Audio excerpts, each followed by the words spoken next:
With us today, Dr. Reva K. Williams. Reva K. Williams is a research assistant professor at the University of Toledo.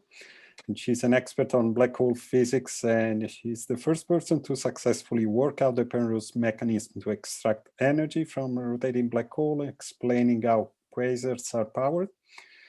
Dr. Williams attended Northwestern University as an undergraduate student and received their master and PhD from Indiana University Bloomington, where her advisors were Dick Jurison and Stuart Matheson.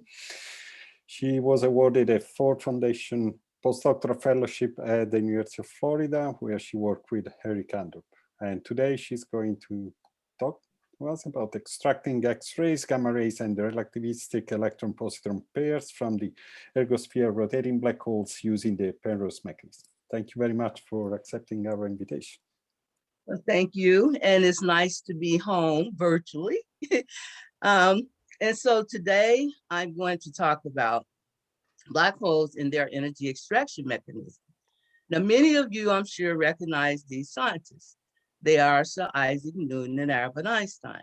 Not only did these scientists, with their laws and theories of gravity, lead us to the knowledge of black holes, and particularly Einstein, but on a more personal level, these scientists are the reason I'm here today giving this talk. That is, early on in my quest to find out which area of science I wanted to pursue as a career, when I was first introduced to these scientists' laws and theories of gravity and motion, I fell in love with the physics.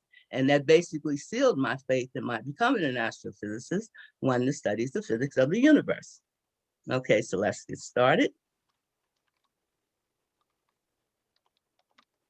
Let me see why my progressing. Something. Let me see. Okay, I guess it was my. Okay, so my agenda is that first I would talk about, what are black holes. Next, I would talk about rotating black holes, which includes the Penrose energy momentum extraction, observations, and model correlations with observations. Then I will conclude and take questions. So let me begin with my references, and I'll put them up there again at the end of the talk. So I'm going to use my paper from Physical Review Journal, and this paper was based on my dissertation. And I will include material from my astrophysical journal, and that paper is describing the how particles are escaping in these vertical-like orbits. And then a paper that I had submitted in 1999, and the title of it was Production of the High Energy Momentum Spectra of Quasars 3C279 and 3C273 using the Penrose mechanism. And in that paper, I calculated the luminosities. Unfortunately, under things that were out of my control, this paper was not published. And you all probably can read about it in my letter paper, A Word from a Black Female Astrophysicist. I want to acknowledge, Henry Kandrup, he was my dissertation advisor. He passed away in 2003. Fernando Di Felice, I met him in Israel when I was giving a talk on the Gravito magnetic force and how the particles are escaping. And so he came up to me after his talk and after my talk, he directed me to a paper that he had just published in the Astrophysical Journal. Now, at the time, my advisor and I, we were pondering like what my particles were doing. So I was planning to do a time evolution. And after talking with him and looking at his paper, he had predicted that particles should escape from the ergosphere in these vertical-like orbits that are concentric to the polar axis. And so my work actually confirmed his prediction, and his work confirmed my calculations. And of course, I thank Roger Penrose because he was always encouraging me when I would talk to him at conferences and things like that. So what are black holes? Black holes were predicted to exist from Einstein's general theory of relativity, in which he completed in 1915 and was published in 1916. His equations describe motions in a gravitational field They show that clocks run slower in a gravitational field, and they show that space-time is curved around massive objects. And the way that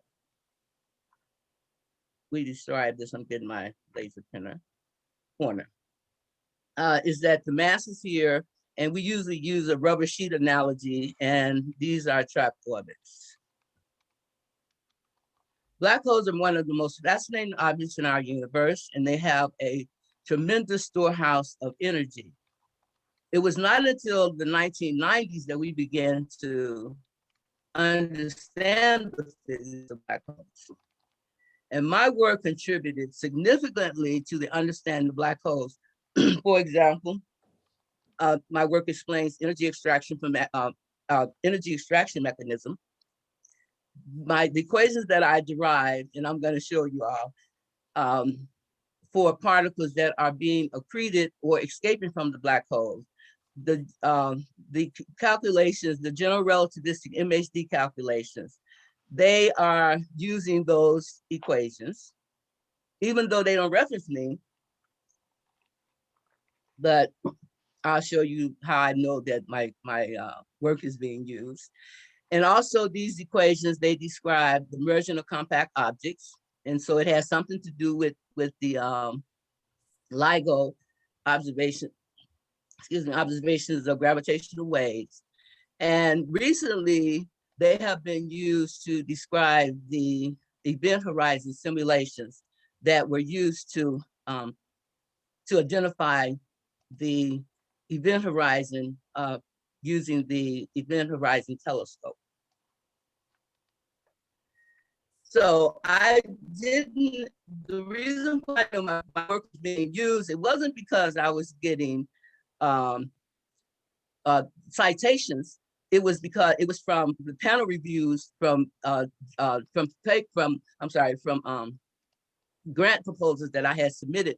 And this one from NASA, and I'm going to just kind of blow this up, just so that you all know that I'm not just talking arrogantly. Okay, this one was, this is in 1997. This is from a proposal I submitted to NASA. And it says, this calculation addresses important problems in pure physics, namely geodesic particle orbits in non-equatorial trajectories about a black hole. The proposal has contributed significantly to the field already. Okay, so that right there. And then let me go over here. And this was from 1999, a proposal I submitted to the National Science Foundation. And I'm just going to read it. Recently, it has come to light that the Penrose process, whereby kinetic energy associated with rotation of a curved hole, can be extracted by particles exiting the ergosphere of the hole, can lead to collimation of energetic particles coming from inside the ergosphere. This is an important result which follows only upon a three-dimensional analysis of the energy extraction process. Dr. Williams is an expert on this kind of physics, and her work of the last 2 years have contributed significantly to our understanding. And then this was another one where, this is from National Science Foundation, 1999. And this is said that the PI has impressive experience in analyzing rotating black holes and has developed important insight into the details of processes needed to liberate this energy in the form of jets. So I just wanted to bring that in. This is from my paper, my physical review journal paper, and I'm gonna zero in on this. Looking for my,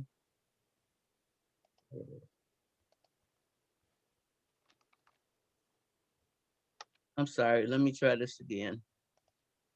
I just found out that I could actually do this on Zoom.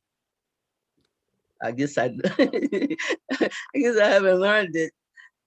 Well, I know what I was doing. Okay. Okay, so I put these equations in my appendix of my paper because I knew that they were important. I had to use them in order to calculate the escape conditions for particles that are escaping above and below the equatorial plane. So Bardeen, Press, and Tarkowski, they had they had derived the equation of motions. The energy and the angular momentum here, these are the energy and angular momentum these are the conserved energy and angular momentum measured by an observer at infinity. And so that's us. They gave these conserved quantities for particles that are confined to the equatorial plane. And so in order to escape from out above and below the equatorial plane, I had to derive these parameters.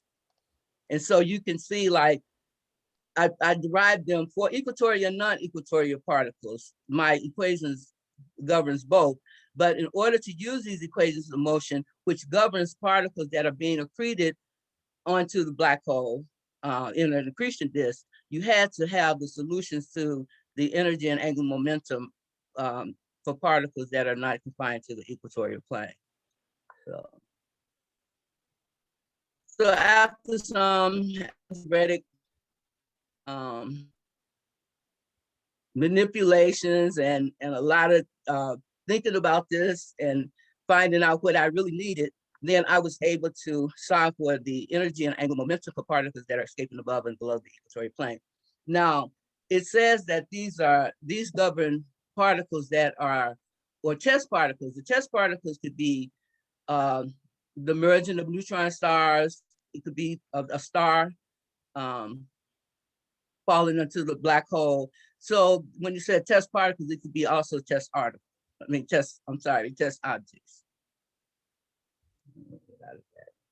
Okay, so that's that. Okay, observations in 1994 by the Hubble telescope strongly suggested that black holes exist in nature. When I first started working on them, we didn't have black hole. The existence of black holes had not been confirmed. And then in 2001, observations were done and showed that with direct evidence that energy was being extracted from a rotating black hole. And in this paper, they mentioned the Penrose process, but they didn't mention me. So black hole masses can range from greater than 3 times the sun mass up to 1 billion solar masses. Black holes are believed to power the most energetic objects in our universe, such as quasars and gamma ray bursts. I'm not gonna spend a whole lot of time on this, but quasars, they were discovered in 1963, and they are the most distant objects in the universe. And their energy output is from 100 to 1,000 times the luminosity of our galaxy. But the strange thing is that they're no bigger than our solar system. They are associated with bipolar jets of very high energy particles, such as relativistic electrons, gamma rays, and perhaps protons. But I didn't study the protons because of their heavy weight. I assumed that they would not contribute significantly to the jets. And we know that the jets have magnetic fields because of synchrotron radiation, and then their non-thermal spectra indicate that Compton scattering is taking place, or inverse Compton scattering. So in addition to the black hole having a large storehouse of energy, they also can have rotational energy and electromagnetic energy. And this is from the no-hair theorem, which says that the only thing we can ever learn about a black hole is its mass, its angular momentum, and its charge. That is, like for supermassive black holes, we don't know if they were, say, a cluster of stars that evolved and underwent supernova explosions and turned into a black hole, merged into a black hole, or we don't know if it was a supermassive star that evolved into a black hole. So the only parameters we can ever know about a black hole is its mass, angular momentum, and its charge. This is just a picture of what NGC 4261. And here in the center is supposed to be what is the black hole, and then this is the accretion disk. I'm just showing some pictures of the objects that my model explains. And here, this is the artist's conception, and here are the jets. That's the active and acting nuclei. This is quasar 3C275, and here you can see the jet emanating from the core, and this is the counter jet. and the Doppler boosting because the this jet is pointed more towards us. Here's another picture. I forgot which what this observation is. Hey, this is Quasar 36279, and here this is presumed to be the disk, and this is the base of the jet, and so that's from this region. And these jets, they extend out to kiloparsecs. Reva, can I ask a real quick question? That last slide. So the jet in the inner region, it looks twisted. Is that a precessing? Is that a result of the precession? Well, this is I guess what is the ram pressure? But no, but this right here, it looks as though it's from the instability, and the jet. I don't know, like if it's precessing. Well, because see, this is not. I mean, like, you know, I'm not an observer, but yeah, but no, the blobs are probably due to instability, and you know, the jet is just unstable. Yeah. So gamma ray bursts, they were discovered in 1970s. They appear to be the most energetic objects in our universe, and we know that they are the result of black holes and newly formed black holes, or black hole that's turning on. So supernova explosion prior to the formation of a black hole would give gamma ray bursts. Two neutron stars colliding to form a black hole would give off a gamma ray burst, or a neutron star being swallowed by a black hole. So just to say something else about astrophysical black holes, now quasars were discovered in 1963. In 1991, we discovered microquasars. Microquasars, they appear to be scaled down black holes, and actually the calculations that I did, or what I found, is that the model is scale independent. The difference is that first of all, they both rotate the same energy. The difference is the accretion disk, or the accretion rate, and also the variability. For the microquasars, the jets can expand and decay over a period of less than a month. And so by observing microquasars, then we can get an understanding of what's going on in quasars. The difference in the jet lengths for quasars are the order kiloparsec distances, and for the microquasars, they are less than a parsec. The energy ranges for the quasar is from radio to hard gamma rays, and then up to GeV, and TeV for blazars when the jet is pointed towards us, and Doppler boosting increases the energy.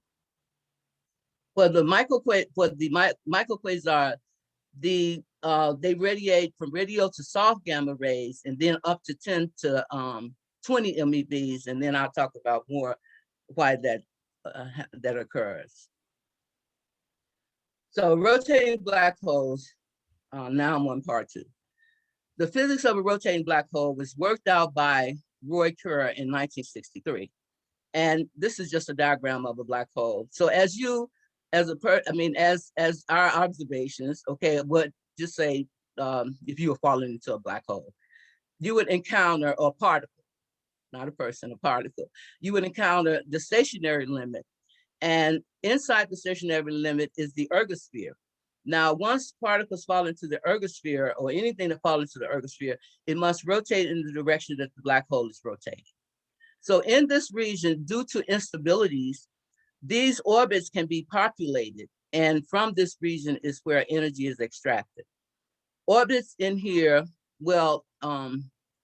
inward of the marginal stable orbit, they're on unstable orbits. And so for a little perturbation, the particle can escape to infinity or fall into the black hole. So this is where I'm doing my scattering processes. Now particles in here, they are destined to fall into the black hole or into the event horizon. And so they have no other way to escape except for some process like the Penrose process. And then you have the event horizon. And this is not really the singularity for a rotating black hole, even though once a particle fall into the event horizon, it cannot escape back out. But the true singularity is the ring singularity, and that's confined to the equatorial plane. And I don't know, you probably heard some people try to make the Blanford-Denied model work. And so since the magnetic field lines cannot anchor to the event horizon, and then they say, well, they use the Kerr-Shield black holes where you can go inside the event horizon. The physics can go inside. And so this is just a diagram of, not a diagram, but the metric, the curve metric. And I just brought that in for just to show you the curve metric. I'm not going to go through all of this.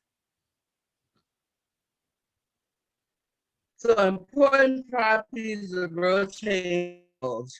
Before reaching the event horizon, well, I talked about the ergosphere, so I won't mention it again. Now, even though we always measure energy to be positive, I want to collapse mine. We always measure energy to be positive, but infalling energy, infalling particles inside the ergosphere can have either negative or positive energy. The negative energy particles, they never leave the ergosphere, but the positive energy particles could possibly leave the ergosphere and escape from the strong gravitational pull of the rotating black hole. Since nothing can escape from the event horizon, the identification of a black hole is its gravitational influence on nearby matter. Now, there are two popular theoretical models proposed to extract energy from a rotating black hole. That's the Penrose Mechanism and the Blanford-Denied type model. I'll talk more about the Penrose Mechanism, but I will mention the Blanford-Denied type model. I will mention something about it. So this is just the classical Penrose process. I'm sure everybody has seen this, where a particle breaks up, say E1, and breaks up into two particles, one with the negative energy, E2, and one with the positive energy, E3. And so from conservation of energy, E1 equals E2 plus E3. Now, if E2 is less than 0, then the energy of this escaping particle will be the sum of E1 plus the absolute value of E2. And so you can see E3 is greater than the original particle. And this suggests that rotational energy is being extracted. Now, there were problems with the classical Penrose process. Number one, the particle or whatever it was, a star, it had to break up with relativistic speeds. And then also that the efficiency was low. So to overcome this problem, it was suggested by Perron and Katz that relativistic scattering processes could alleviate this problem. And so that's why I chose to do inverse Compton scattering and Penrose pair production. So the model consists of a Kerr black hole, a supermassive Kerr black hole, plus particles from the accretion disk. And the accretion disk is assumed to be a thin disk ion corona model, or sometimes they refer to it as a 2-temperature bistable model. And I'll say something about that later. The Penrose mechanism is used to extract energy momentum by scattering processes in the ergosphere. Now, these radii are important. This is the radius of the stationary limit. So now you're inside the ergosphere, and then at the edge of the stable accretion disk, then you have the marginal stable orbit. And then in this region is where I performed the Compton scattering. This is the marginally bound orbit. This is the last orbit for any material particle before it falls directly into the black hole. And this is the photon orbit, and this is the last orbit for any particle or massive particle, but any particle before they fall into the event horizon. And then this is the event horizon. I'm going to say something later about the observations of the event horizon by the Event Horizon Telescope. So, question, Reva? yeah, yes. Are those radii always in that order, approaching the event horizon?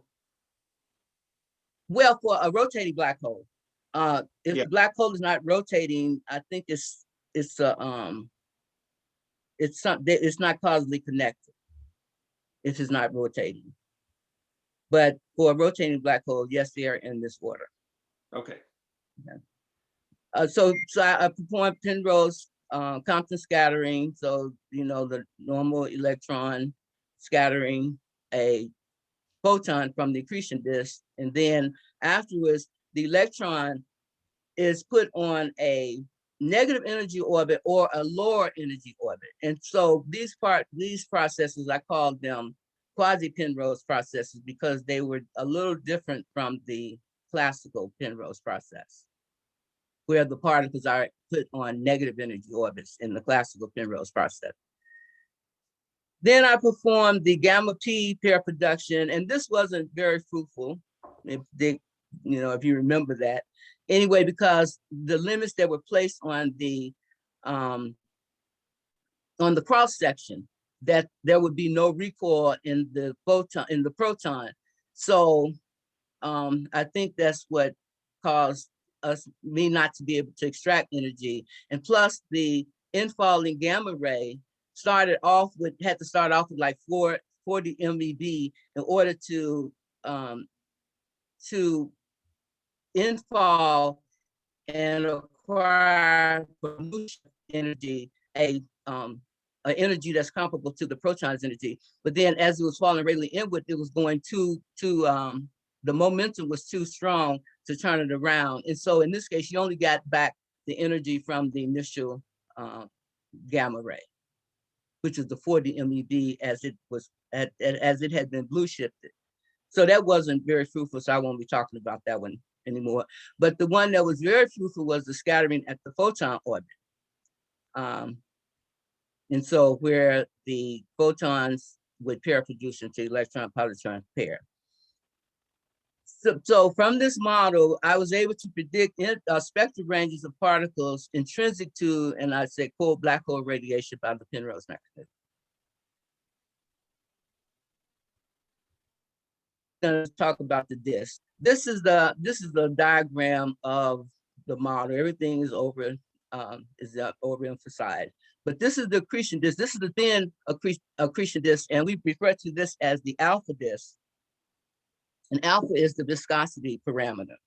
And so what Leibniz saw, what he found was that there are instabilities in the accretion disk. So over a period of time, these instabilities would create this ion corona. And now we call that ion corona an advection-dominated accretion flow. The ion corona, it was produced by thermal and density distribution and thermal and density instabilities. And so it produced a runaway temperature where the electrons and the protons, they require a temperature of 10 to the 12th Gauss. But then the electrons have a more effective cooling mechanism. So you would have the two temperatures, like 10 to the 9th Gauss, 10 to the 9th Kelvin for electrons, and then 10 to the 12th Kelvin for the protons. So the model consists of Monte Carlo simulation of 2,000 to 70,000 scattering events. The reason why I didn't do any more is because I wanted to look at the individual particles. And so when you plot them as the momentum as a function of the energy, if you use more particles, it just filled in the area. The infalling photons that scattered, they consisted of a monochromatic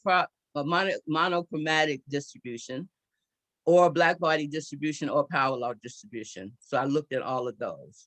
The ingredients I used, of course, the parametric space-time to define the particle orbits and the escape conditions, the I use the conserved energy and angular momentum parameters. And I use transformations from the Boyer-Lincoln coordinate frame to the local non-rotating frame. The Boyer-Lincoln coordinate frame is the observer at infinity, and the local non-rotating frame is the local Minkowski flat space-time. And so in that frame is where I did the scattering processes. So using special relativity. Okay, also Lorentz transformations between inertia frames were performed and Lorentz invariant laws were applied. Importantly, I used the cross sections. I had to use the cross sections. And this is where I applied the Monte Carlo method to the cross section in order to randomly select the polar scattering angle. And then that gave me the final energies. So the outcome is that I was able to find the four momenta of the particles, or the energy and momentum, or it's the four momenta spectra of escaping particles as measured by an observer at infinity. And so I was able to derive the radial component, the theta component, and the phi component, and the energy. So this gave me, from looking at the four momenta, it let me know the structure of the particles that were escaping. Okay, this is the accretion disk model, and I'm not going to say a whole lot about it because I already did. But importantly, you would start, okay, so what I did, I created an accretion disk model where I took the Norbisco and Thorne relativistic disk, which is the thin disk, and I combined that with Jean Eilich's relativistic derivation of the iron corona, and then I, put in the conditions to where that would allow one to evolve from the other and vice versa. The two temperature bistable disk, this can exist in two phases, the thin disk or the iron corona. So the thin disk, eventually instabilities will set in, and that would depend on the accretion rate. And what's important about the two temperature disk is that at 10 to the 12th Kelvin, the protons can undergo proton-proton scattering, and in which they will emit a neutral pion, and this neutral pion decays into two gamma rays. The gamma rays that peak at around 75 MeV, and then these gamma rays could pair produce to electron-positron pairs with energies around 35 MeV. Now this is what Jean Eilich found. And then later, the calculations were done by Narayan et al., and they extended to power law distributions, where you can get energies up to like 31 MeV.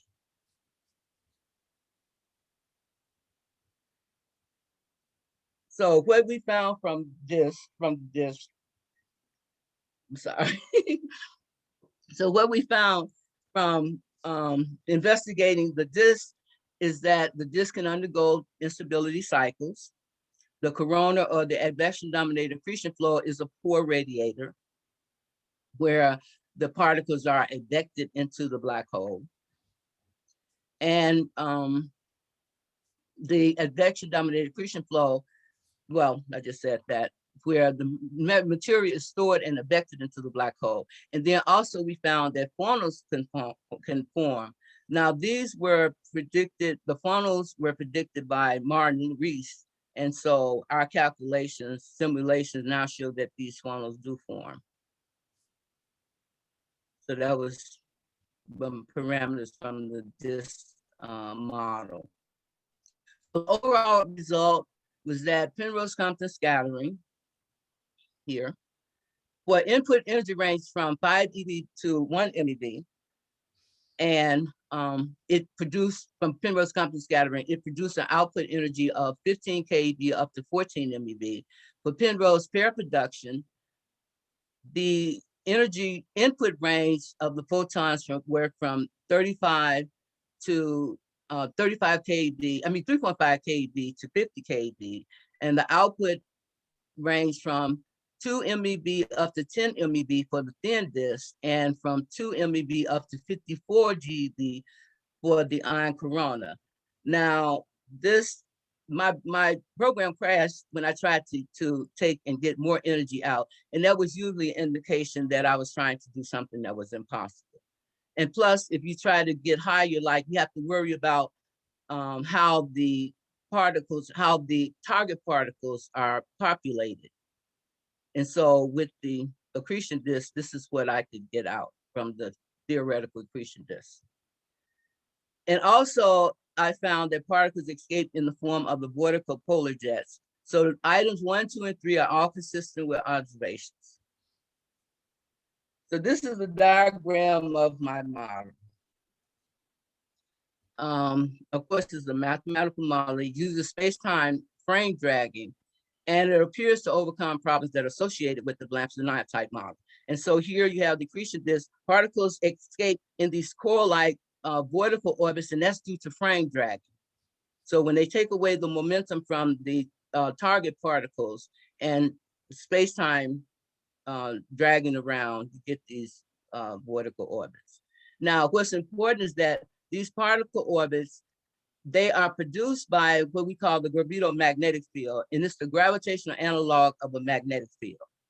And so the Gravito magnetic field, it acts on charged particles as well as particles without charge. And so here, when these particles escape, the escaping angles are very small. They're like coils. And the higher the energy, the smaller the escaping angles. And so from electrodynamics, when these particles escape, they're going to create an intrinsic magnetic field, like a solenoid-like field. Okay, the model is self-consistent, and that's why I did the accretion disk model, so that I can use particles that were consistent with theory. And it constitutes a complete theory to extract energy from a black hole. Now, because I extracted particles out, I needed to have a way to express the luminosity. And so, let me just. So Reva, can I ask a question? Okay. So because of the way the particles come out, they actually generate the magnetic field that's seen in the jets. Yes. So yes. It doesn't have to be a magnetic field dragged in and then twisted. It actually is produced. Okay. Well, yes. you must know about the Event Horizon Telescope polarization images. Yeah, I'm gonna get to that. That's why I'm trying to hurry up. So all right. Okay, so the luminosity, I was able to calculate a luminosity, and I'm not going to go through all of the the details, but I had to. Okay, this is the luminosity. The flux of the particles escaping was equal to this. That's the h nu of the escaping frequency particles of the the frequency of the escaping particles, and then this is the emittance of particles that were escaping. And then here, these are fitting factors. And I have these because not every particle would scatter. And I had assumed that, so these basically depends on the cross section, the particles that intersect the scattering radius from the accretion disk. And so here's how I define them. And I'm not gonna go through that. Actually, I have this paper, on the web, so if you wanted to look at the details, you could. Now, I just put this in here because I thought that the following slide, it wouldn't show up clearly because it's so small. But this is 3C279. Now, these are from observations. And so from my disk model, this would be the region of the outer emitter accretion disk in this region. This would be the inner accretion disk. And notice these three regimes where particles are being emitted. Okay. And so this would be an instability. This is the region where Penrose Compton scattering particles would be emitted in this region, and the Penrose pair production would be emitted in this region, and this would be Ilix particles. And it appears that her particles are more important in the disk. Reva, I have a really quick question. Does frame dragging contribute much to the energy of the particles? Yes, very much. Okay. Because the frame dragging, once the particles fall into the ergosphere, the frame dragging drags the particles around to higher energy orbits. So the particles are blue shifted to these high energy orbits. And so when you scatter a particle, so those particles would be the target particles inside the ergosphere. So when you scatter from a infalling photon, then that photon can take out that energy, that blue shift energy. So that's how energy is extracted. So frame dragging is very important. Okay. Okay. I want to, I don't know why this is not lighter, but I wanted to blow this up and show you. So those fitting factors, they were used. Now, each one of these numbers represent the continuum of a distribution of, say, 2,000 photons. And so this is the spectrum you get from inverse Compton scattering, assuming that every particle scatters. This is from scattering from non-equatorial target electrons. And this is from the gamma-gamma pair production. And so the fitting factors actually, they are like probabilities. So they are less than or equal to 1 and greater than or equal to 0. And so when you take and fit them to observations, then you can have these regions be consistent with observations. What else do I want to say about that? Oh yeah, okay. So these fitting factors, they depend on the cross section. So this is consistent with what our theoretical calculations show, that the cross section gets smaller as the energies of the scattering particles get larger. And so that's why it's such a large distance between these two. And also, this is for quasars. When I do the scattering processes for the microquasars, the fitting factors, they don't even exist because when I calculate the luminosity, they were consistent with the luminosity that we observe. And so I think that's because the quasars, they undergo this instability where they create this, the iron corona. The galactic black holes or the quasars, they don't undergo that instability. And from the disk, I saw that they didn't undergo it. And then observations also show the same thing, as I will show. So I just got that. Okay, so this is from a galactic black hole or a microquasar. So this is the observations, and then of course that's the instability. But here, this is the disk, and this is that the iron K alpha line, and it's broadened because it's showing that something in that's producing this emission is being frame dragged or rotated. And so here you have a disability. So this is the disk. Then you have a disability. An emission spectra here, and then you have another emission spectra. Now, I don't know. Can you all see that? This is down here. You can barely see it. Let me see. But anyway, this is the luminosity, the log of the luminosity. This is model calculation, and this is the energy. And so here, this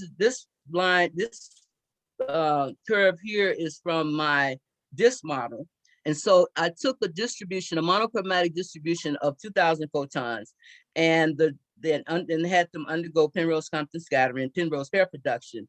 And here, this is the distribution. So this is the distribution from Compton scattering, and that looks like that, okay? And this is the distribution from Penrose pair production. And it looks like that. And let me just go back. Okay, so here, so this is from Penrose Compton scattering. Notice that, and that's for 3C279, this is 3C273. And notice that it's consistent with where we would observe, where that spectra comes in, that that is part of the accretion disk, but you can see that it's from something else. It's from another mechanism. It's not from the accretion disk. Here's from the Compton scattering by non-equatorial targets, and you see it's consistent with this distribution right here and right there. And then this is from Penrose pair production, and then you see it's consistent with this distribution. So the spectra are consistent with what we observe from the Penrose process. And then that's just a generic diagram showing the three regions of emission. That's the disk, that's the another component. And you can see this has almost the same shape as the Penrose Compton scattering, and that's what I attribute it to. And then this is another component of the spectra, and I attribute this to the gamma-gamma pair production. Oh, these were the orbits that I had, the non-equatorial orbits that I had derived. I showed you in the paper. And this is them when I plot the Q value as a function of the energy, and this is at the photon orbit. And this is at the marginally stable orbit and the marginally bound orbit. And notice that the Q values, they here for the Pembroke, for the photon orbit, the Q values do not have to be that large in order to have a large energy, and you can compare those. These are my distributions. This is from Penrose Compton scattering. These are the radial components, and this is from equatorial targets, these, and then these from non-equatorial targets. Notice that, excuse me, the radial components are directed towards, they're mostly negative, and that's not, they're not falling into the black hole. They're actually on these escaping orbits in the polar region, where they're escaping along the polar axis, or they're pointed toward the polar axis. These are the polar coordinates for Penrose Compton scattering, and here you notice that the distributions are symmetric above and below the equatorial plane, and then these are for non-equatorial targets. And notice that the momenta are, the polar coordinate momentum gets larger, and that's because of the non-equatorial targets photons. And so they take away the momentum of those non-equatorial target photons. This is the azimuthal component. Notice that the azimuthal component, this is the momentum, azimuthal momentum as a function of the energy, and notice it's almost linear with the energy. So the larger the azimuthal component, the larger the energy being extracted. And these are, each one of these dots indicate a particle. Now, this is important. This is the polar angle of the escaping particles. And if you look at this in 2 dimensions, it just looks like the particles are being focused toward the equatorial plane. But if you look at it in 3 dimensions, then you can see that these are actually pole distributions, and the escaping angles are small. Excuse me, as the particles get, the escaping particles' energies gets larger, the polar angle or the escaping angles get smaller. So indicating a strong Poyle distribution of the escaping particles. This is for gamma-gamma pair production, where you only get radial outward components, because anything that falls within the inward toward the event horizon from the photon orbit, then they would fall into the black hole. These are the polar coordinates. And for low energy, they are symmetrical. Well, they're all symmetrical, but then you can see that the polar coordinates are getting larger as the energy of the escaping particle gets larger. And then here are the linear, the angular momentum components as a function of the energy. And here again, they're linear. And then these are the escaping angles. And you can see like the photon orbit, a photon has to orbit outside the equatorial plane in these spherical-like orbits, because in the equatorial plane, remember the energy per unit rest mass of the photon goes to infinity. And so the photon orbit can only have orbits outside the equatorial plane, but then the angle that they reach outside the equatorial plane is very small, like 0.5 degrees. Okay, this is the Gravito magnetic field. Now, the Gravito magnetic field is already accounted for by the curve metric and the geometry of the curve metric. I only separated it so that I could show the components of the Gravito magnetic force. And so here, that's the radial component. In the curve metric, this one, this is equal to 0. And so you have okay, so here, let me just go show you about with the plot. So this is the radial component, and it's proportional to the angular momentum. In the polar direction, for the curve metric, this component is 0. If it were not 0, then you could actually have asymmetrical distributions above and below the equatorial plane. So this is 0 for the curve metric. Here I plotted this component, and so you can see that this force is proportional to the angular momentum of the particles. Now, the particles, when I was looking at them trying to figure out what they were doing, the angular momentum component compared to the other momentum component was very large.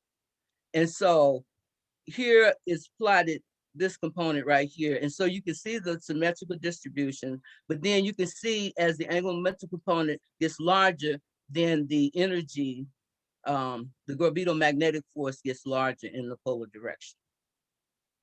And then this is the azimuthal component. When I calculated the velocity of the particles escaping in the azimuthal direction, they all escape with relativistic energies. And so this is very important, because the angular momentum, the angular momentum parameter is that's the component where we're really extracting the rotational energy from the black hole. And then I just go on to say what I said about how they could be asymmetrical. So it's found that these Penrose scattering processes exhibit vertical orbits collimated about the polar axis. The highest energy escaping particles have the largest azimuthal components. And this is just a diagram showing you like the azimuthal component, it indicates the tightness of the orbit. The polar component is like the coil-like, and then the radial component is the narrowness of the orbits. And a paper that I published in Astrophysical Journal, it was showing that these particles, they escape, mostly the electron-positron pairs, that they escape like void of the accretion disk. Like a lot of them, they have turning points before they even interact with the accretion disk. And so because of that, like the Blamstedt-Nath model, it needs particles to escape. And so these would be the ideal particles for the Blamstedt-Nath model if a large-scale magnetic field exists. So these are some of the diagrams that you all are seeing now. And they're attributing these to the Blamstedt-Nath model, but it's really the Penrose process that's producing them. Now, the way that you can distinguish, well, you can't really distinguish it, but how they're measuring the polarization is by the rotation measure. And so the rotation measure is of the order of the electron energy density the electron's number density, number density and the magnetic field. So you really can't distinguish the two. So, the polarization, they can attribute it to the magnetic field, but it could equally be particle orbits. So what that suggests is that it could be either, or it could be both of them acting. Okay, now I wanted to get to this. This is the Roger Blanford Zaniat model, and the Penrose Payne, the Blanford Payne model of 1982, and then the Blanford Zaniat of 1976. So the Blanford Zaniat model, really the only thing you can get out of it is the luminosity, and that's like the Ponting flux. Okay, so this is what the Ponting flux is. Now, in order for this model to work, first of all, the large scale, the magnetic field of the black hole decays, like 1 over T to the, I don't know, 5th power or something like that. So the black hole doesn't have a magnetic field. So the accretion of this magnetic field, in order for the Blanford-Zaniat model to work, first of all, there's something that is a relativistic effect where the spinning black hole is going to repel the magnetic field. So in order to overcome that, they suggested that a ram pressure pushes the magnetic field in toward the event horizon, and then it connects at the poles. Okay, these lines out here, this would be the Blanford Payne model, where the magnetic field lines, if they are less than 60 degrees from the equatorial plane, then the particles can be flung out from centrifugal forces. Now, this right here, this is what they're claiming now, that this is the that the magnetic field line is going to be twisted around. Now, when I went to Aspen, and I was there for 3 weeks. Dave Myers, he was there, he and Kuwaiti, they were giving a talk about their model where they were having frame dragging inside the ergosphere.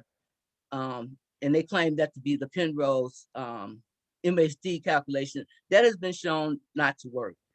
This right here, and so I gave my talk about how my particles are escaping on these vertical orbits. 6 months later, Dave Myers, he comes out with a paper claiming that the Blanford-Zaniat model is doing that. So that's where the all these diagrams and everything saying that that's the Blanford-Zaniat model. The Blanford-Zaniat model never showed that. He just got it from my model. So the problem with the Blanford-Zaniat type model, they lack the high energy particles to form the jets. They lack, it's a lack of the large strength and large scale disk magnetic fields according to observation. Because I remember I studied the magnetic fields of galaxies, and they were confined to the equatorial plane. Because I was looking for a large scale dipolar field, but that didn't exist. The magnetic field is expelled from nearing the event horizon of the rotating black hole, and I explained that that's according to general relativity. So it's like the Meissner effect, but it's a little different because you're dealing with masses. Okay, and at the present, such models are extremely complex and cannot be self-consistently described or quantified to compare with observations. In other words, there are too many loose ends to qualify it as a complete theory to extract energy from the black hole. I know I'm kind of running over. This paper was actually showing that the Blanford-Zaniat Penrose process did not work, which I knew all along.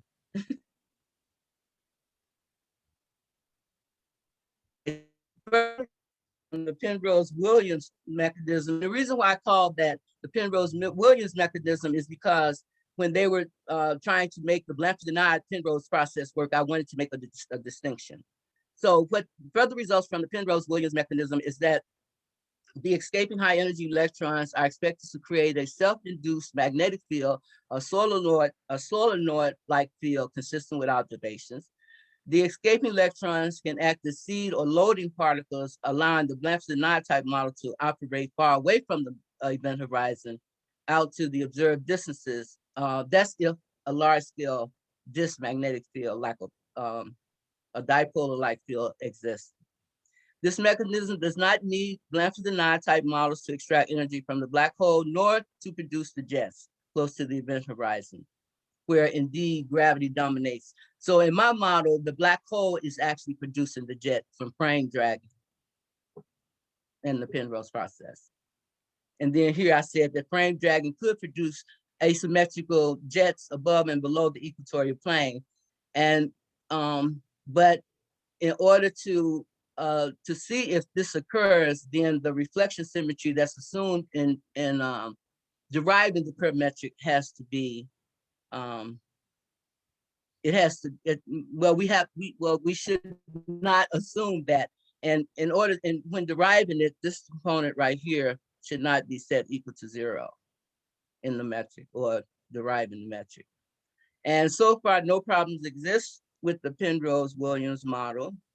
Okay, now, this is a picture taken by the Event Horizon Telescope. This is light from the photon orbit. And so what this is the shadow of the black hole. And so as particles orbit behind the black hole, then the black, when it's emitted towards us, then this light is bent. And so when it's bent, and then, from what the warp space time, and then it's projected, as it's projected, this is what we see. And so this is the shadow. So this is actually the photon orbit. This is light from the photon orbit. Now, this is the polarization picture photo that they took. Now, this is looking down the jet, because remember, this is M87. And so here, these actually, they got these orbits from the rotation measure. So remember, the rotation measure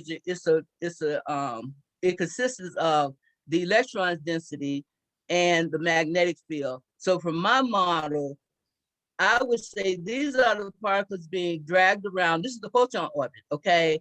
And at the photon orbit, the electron-positron pairs are emitted, and then they have an intrinsic magnetic field. So this is in the radio, actually like microwave, but this in the radio, I think it's like 1.3 millimeters.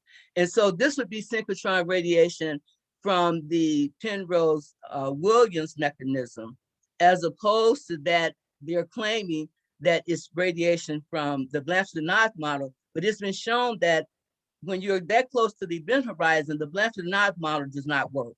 The Blanchard-Nash model can work once you're outside the strong gravitational well of the black hole.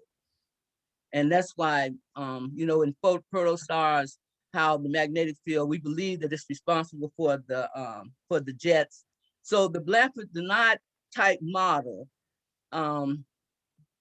anyway, even that, the main thing is that in order for Blanchard-Nash type model to work, you have to have a large scale magnetic field. And that's not what we observe. Even now, even if these were magnetic field lines, they would, they're in the plane. I'm saying like they would be like, this is at the photon orbit. You cannot have Blanchard-Nash model produce electron-positron pairs or high energies close to the event horizon. So they're saying that this is indicative of the Blanchard-Nash type model, but actually it's more consistent with the Penrose-Williams model.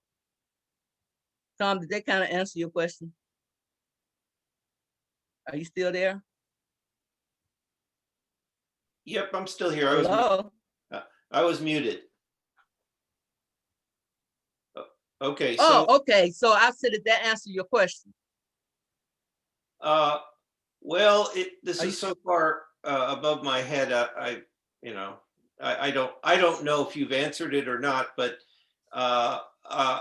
I am glad to hear that you have your own interpretation of those streaks. So they're really, that is based on doing rotation measure. Wow. Right. And so it could either be magnetic fields or it could be electron densities.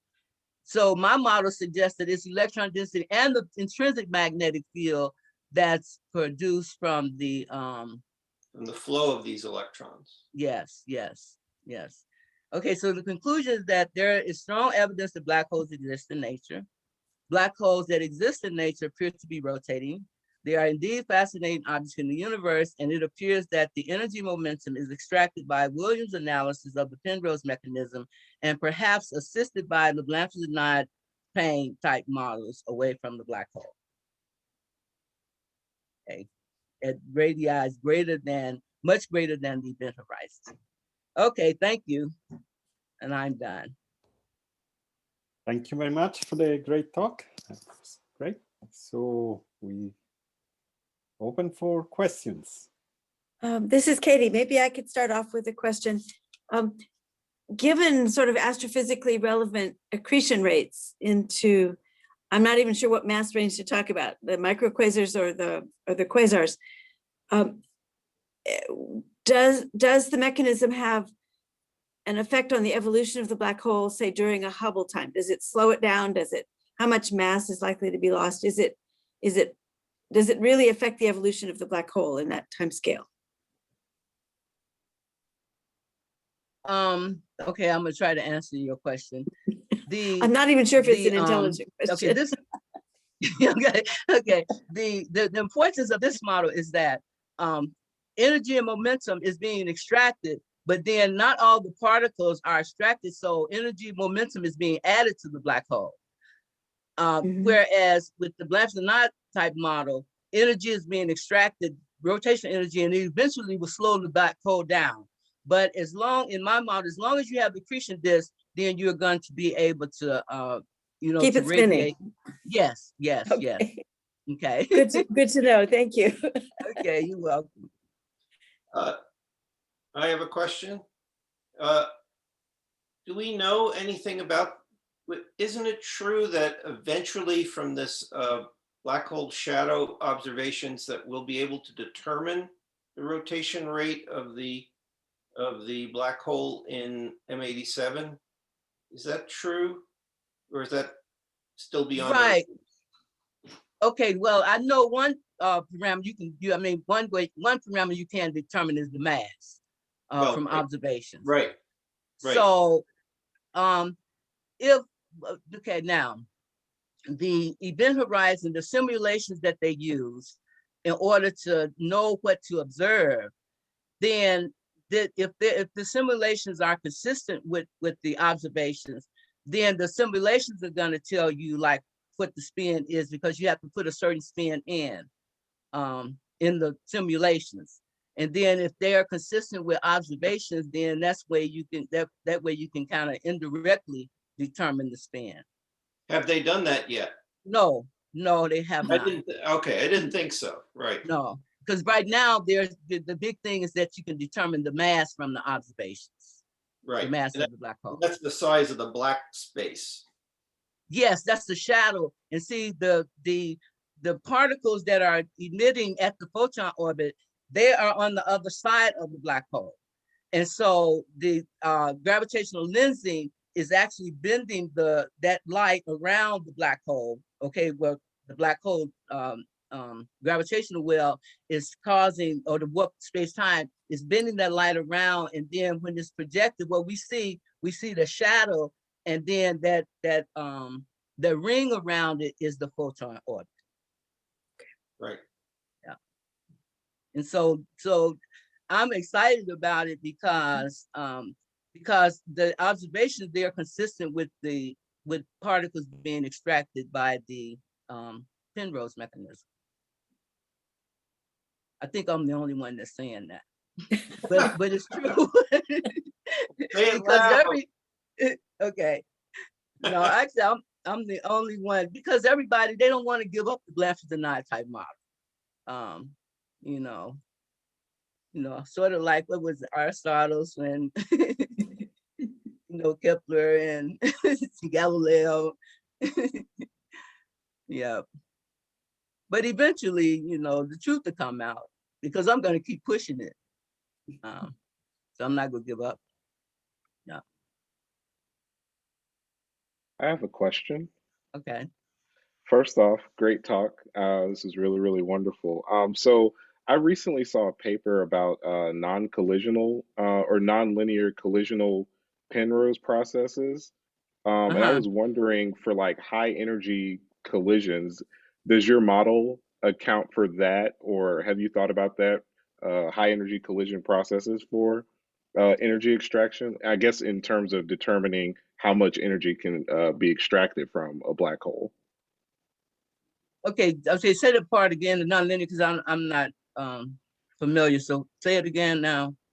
So there was a recent paper that came out about nonlinear collisional Penrose processes, basically where the extraction mechanism looks at very high energy around a maximally rotating black hole.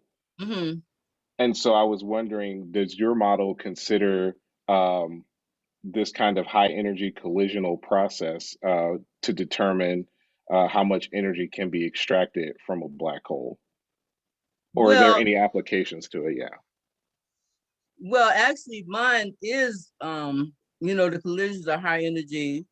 And so, I mean, I'm not familiar with the paper, but the nonlinear, like, what is that? You know, you got the paper now? Yes, I can actually forward it to you. We can talk about it. Okay. So just not to take up any time for additional questions from Right, other because I have to people. read the paper and Yeah. you know, and see. So yes, please do that, and then we'll talk about it. Okay, sounds good. Okay. Any other questions?